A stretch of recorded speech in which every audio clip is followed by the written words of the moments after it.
So welcome to my GRE9768 form. So 64. Suppose f is a continuous function, real continuous function on closed interval, and whichever one following must be true. The first is there is a constant c such that f of x minus f of y is less than or equal to c. So the first one is correct, and the reason is f01 is bounded. Basically, f01 is compact, so this is compact. So compact implies close and bound in equivalent to close and bound in the Rn. So we have. So basically, we know that there exists M such that. So this implies that f of x minus f of y is less than 2m. Okay, so correct. And the second say that, let's go back to second say that there exists the distant d, a constant d, such that when f of x less or equal to 1 for all xy in 0, 1, that satisfies x minus y, the distance is less than d. Basically, this is say that f of xy basically is uniform continuous. And this is a famous result, so I think if you know the analysis course, you need to remember this. A continuous function on a closed interval must be uniform continuous. And the proof can be seen here. Basically, they use the boson-Weierstrass theorem. So basically, you can prove that a continuous function on the open interval, on a closed interval, must be uniform continuous. So the B is correct. The second statement is correct. The third statement is that there exists a constant e such that fx minus fy can be bounded by a constant e times x minus y. This is difficult. This is called Lipschitz continuous. So unfortunately, this statement is false, and I am going to prove this.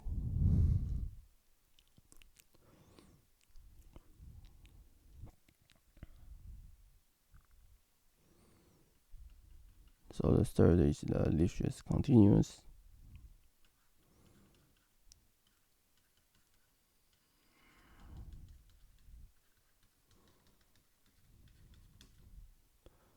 So this means that there exists e such that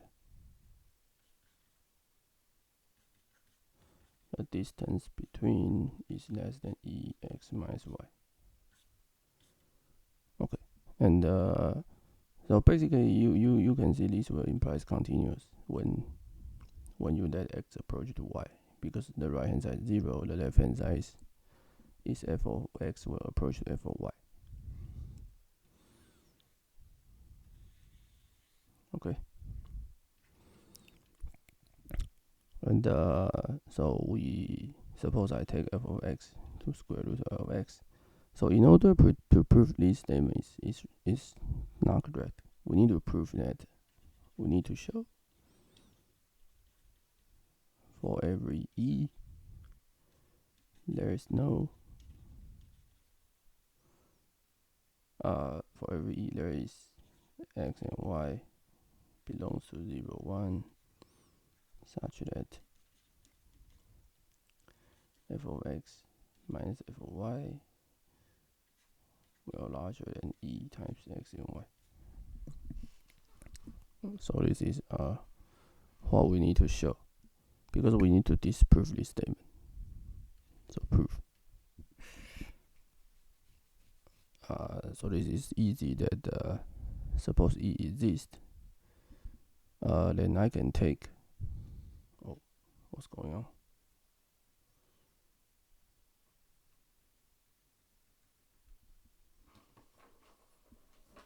Okay, it happened. Okay, So I can take x equals to let me see. I can take x equals to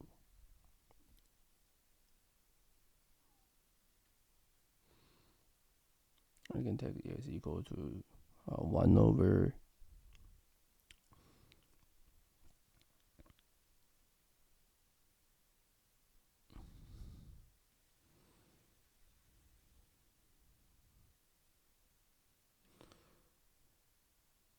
let me see. I can take x equal to okay. I can take x maybe equal to 4e squared, and the y equals to 1 over 9e squared. Just test it. So square x is 1 over 2e, square y is 1 over 3e. So the left hand side is, and the right hand side is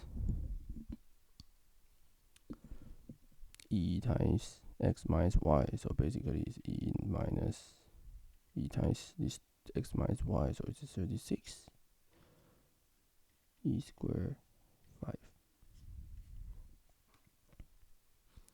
So this is 651 or e.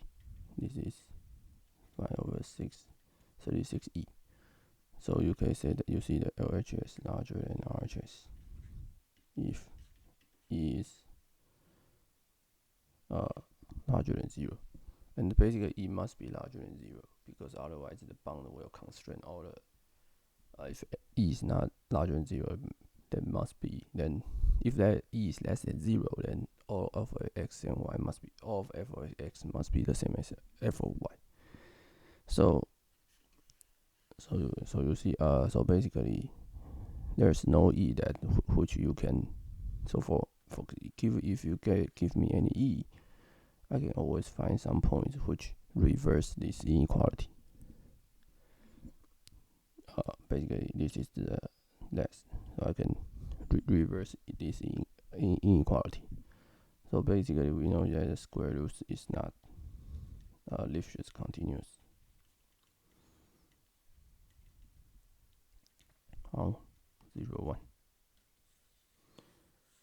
Okay, so the third statement is false.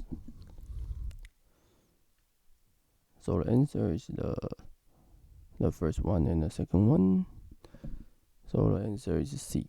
The answer is C. Okay, that's it. Be sure to subscribe to my channel, and if you think I did something wrong, then please leave the comment below, and I will go to check it, and hope to see you guys in the next video.